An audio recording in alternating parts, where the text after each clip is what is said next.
G'day guys, welcome back to the Devon Too Good investing channel. So 13F season has arrived and all the big super investors have now submitted their 13Fs for the first quarter of 2021. So we can now see what these great investors have bought, sold, and what's within their portfolio.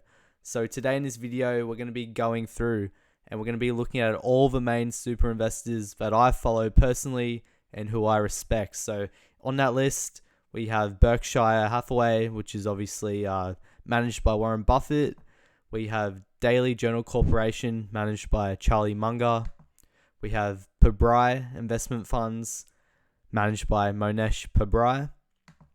We have Akray Marine Capital Management, managed by Guy Spier. We have Scion Asset Management, managed by Michael Burry. We have Himalaya Capital Management, managed by Liyue. We have Akray Capital Management, managed by Chuck Akray. We have Punchcard Management, managed by Norbert Liu. We have the Bell Post Group, managed by Seth Klarman.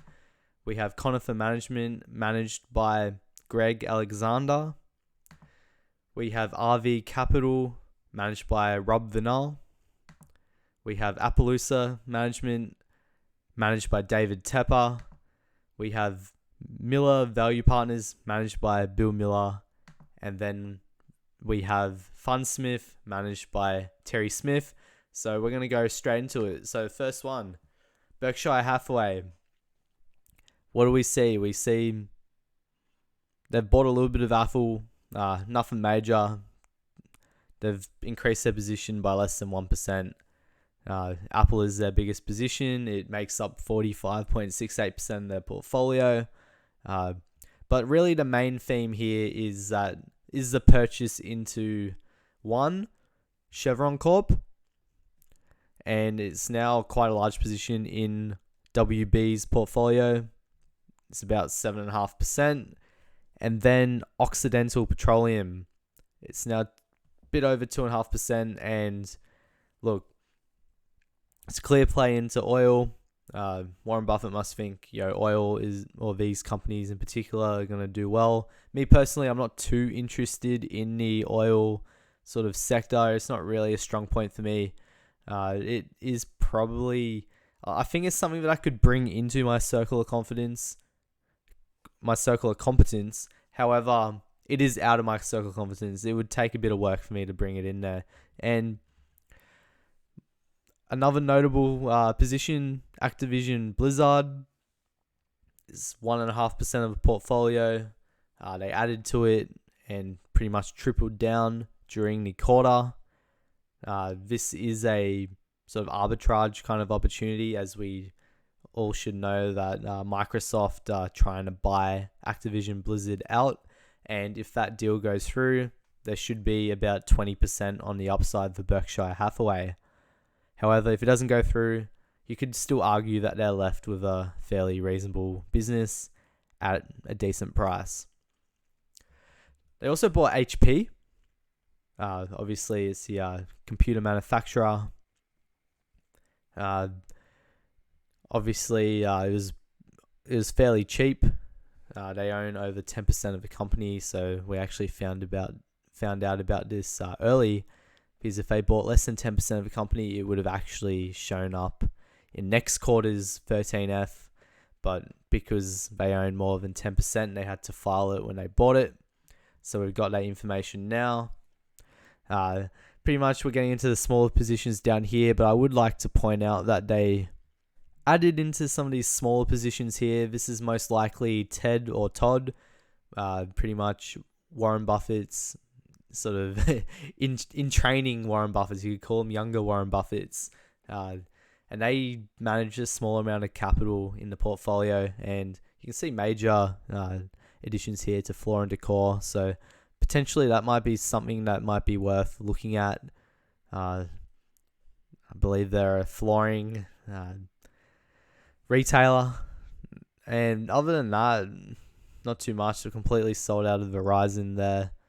So let's jump into the next 13F. So we got Daily Journals, Charlie Munger.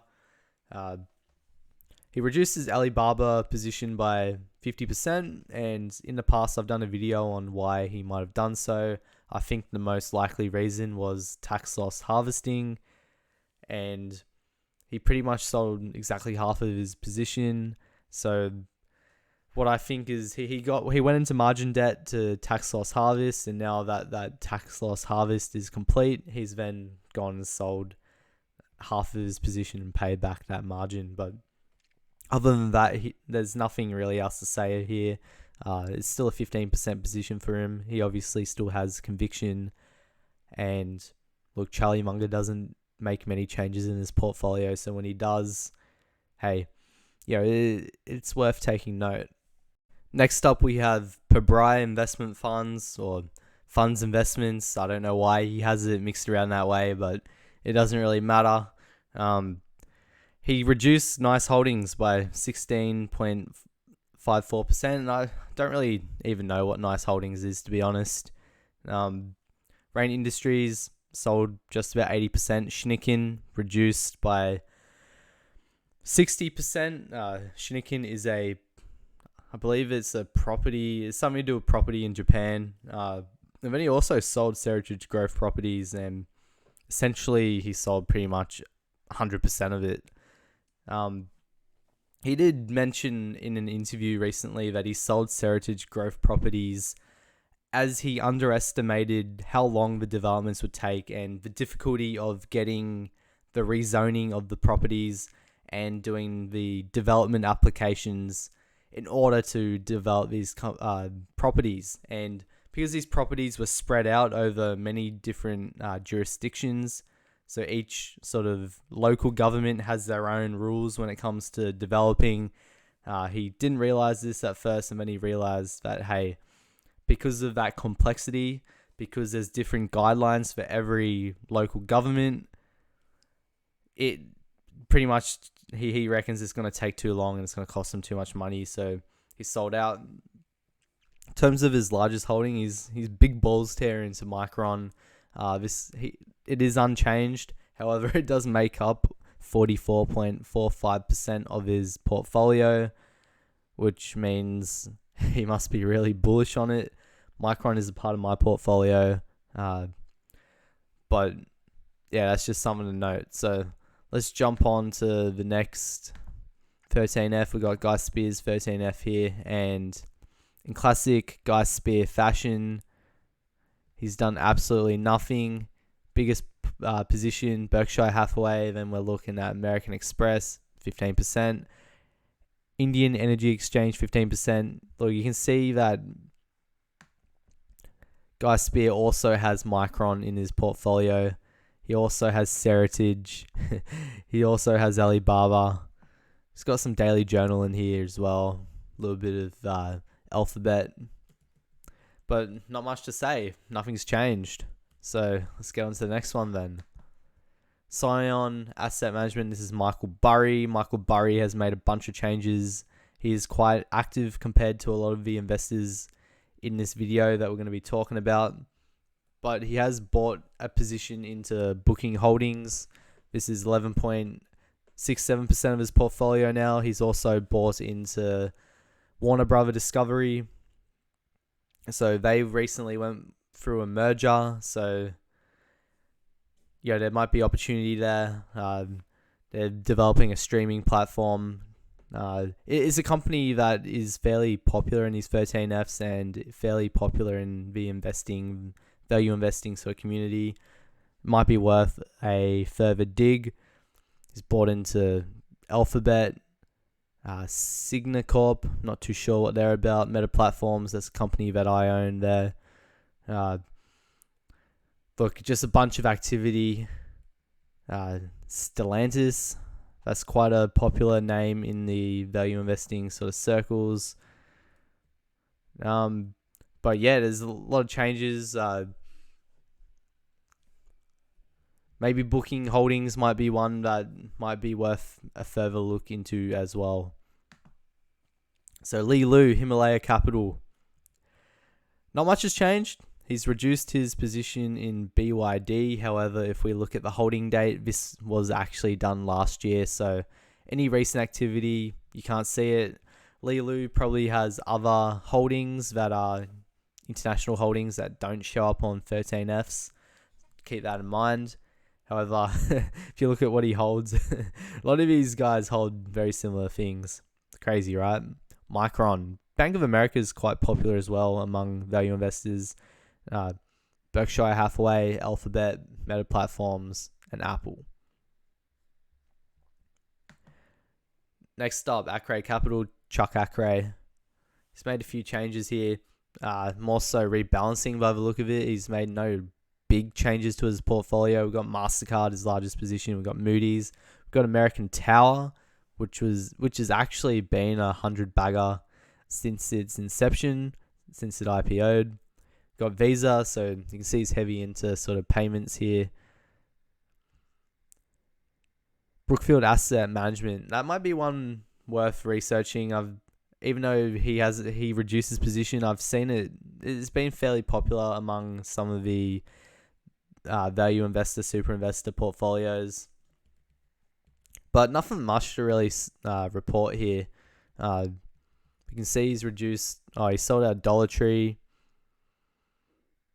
but I mean, it wasn't a large position here. Let's move on to the next one. Punchcard Management. This is Norbert Liu. Norbert Liu barely ever does anything. However, in this quarter, he did add to Winnebago. They make RVs or caravans, whatever you want to call it. And last year, he added to his Naked Wines position. So, their Naked Wines is pretty much a subscription-based wine service.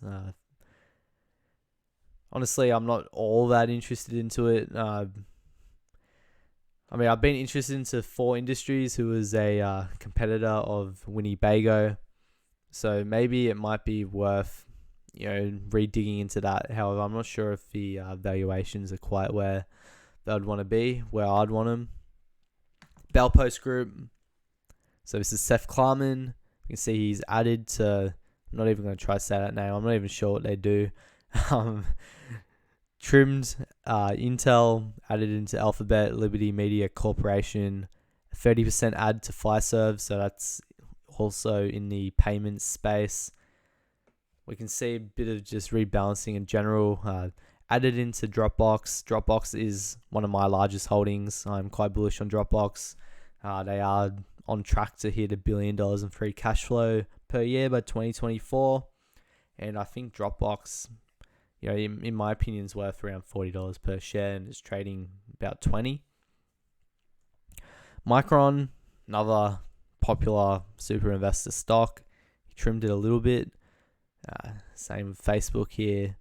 Very, very common stock to see in these value investor portfolios. But, really nothing crazy to report. There's no new buys that I can see. No super high conviction ads, just sort of rebalancing. If we move to the next one, Conifer Management, Greg Alexander. He used to own Alibaba, but he sold out. Biggest position for him is Delivery Hero, a food delivery business. Got Equitable Holdings. He added to that. Not too sure what Equitable Holdings is about. Maybe it's a bank. Not too sure. Stellantis, another popular one. However, he didn't buy it, or it's just in his portfolio. He's got Naked Wines in there, just like Norbert Liu does. Honestly, not too much here that interests me. You can see, he's sold these positions here, but look, they were small positions. I'm much more interested in these higher conviction bets. So, anyway, let's move on to the next one. We got RV Capital. This is Rob Vinall. Main thing to note here is he has pretty much tripled down on Carvana. Carvana stock has been smashed, and Carvana is pretty much a online marketplace to purchase cars. pretty much as simple as that. It's an industry that I think, why have physical dealerships when you can just have Carvana or CarMax? Stock has been demolished. He's added to it. Maybe it's something that's worth looking into. Maybe I should add to the list of research. Other than that, he added 10% into Wix.com, another stock that has been hammered. And then he sold 18% of his Meta Platforms position. So moving on, David Tepper, Appaloosa Management.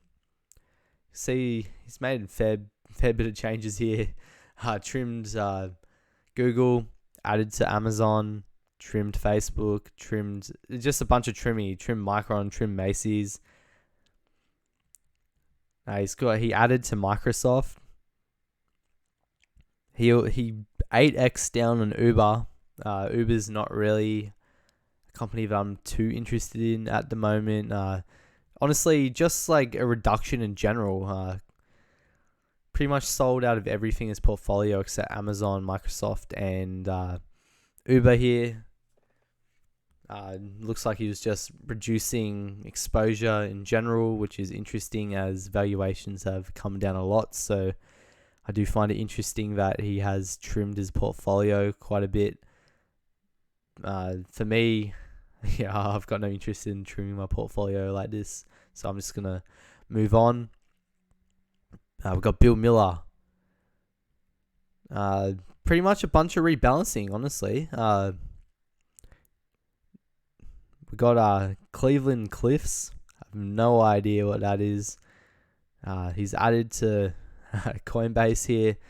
Added 30%. Added into Fiserv. Added 24% here. But I mean, yeah, just a bit of rebalancing. There's nothing that I can say is high conviction here. Nothing that makes me be like, oh wow, he must be really bullish. Added 23% here to Alibaba. Alibaba was already positioned for him, so look, nothing crazy bullish. I'm seeing no high conviction bets here. I'm just seeing rebalancing. So if we move on to the last one, Funsmith is Terry Smith. We can see that he's reduced his Microsoft position by about 23%. Looks like it's just another rebalancing act, to be honest. Not much to take out here. A lot of selling. Looks like he might be reducing exposure. Perhaps people in his fund are selling out, so he's having to reduce positions. But really, yeah, nothing to report. Honestly, I was expecting maybe more high conviction buys this quarter, considering what's happened to the market this year. Perhaps we'll see that in next quarter's 13Fs. But with most of these investors here, it's either rebalancing or just selling in general. It's nothing crazy that jumps out at me, like, when all those super investors were buying Alibaba. What does jump out at me is a lot of these guys own similar stocks, right? You see Google coming up a lot. You see Facebook coming up a lot. You see Micron coming up a lot. You see Bank of America coming up a lot. I'm not too interested in, banking stocks, but, these are names that come up over and over again. So, perhaps those are worth, looking into more or considering. But guys, thanks for watching. This is a fairly long one here. So I hope you enjoy. Make sure you like and make sure you subscribe, and I'll catch you in the next one.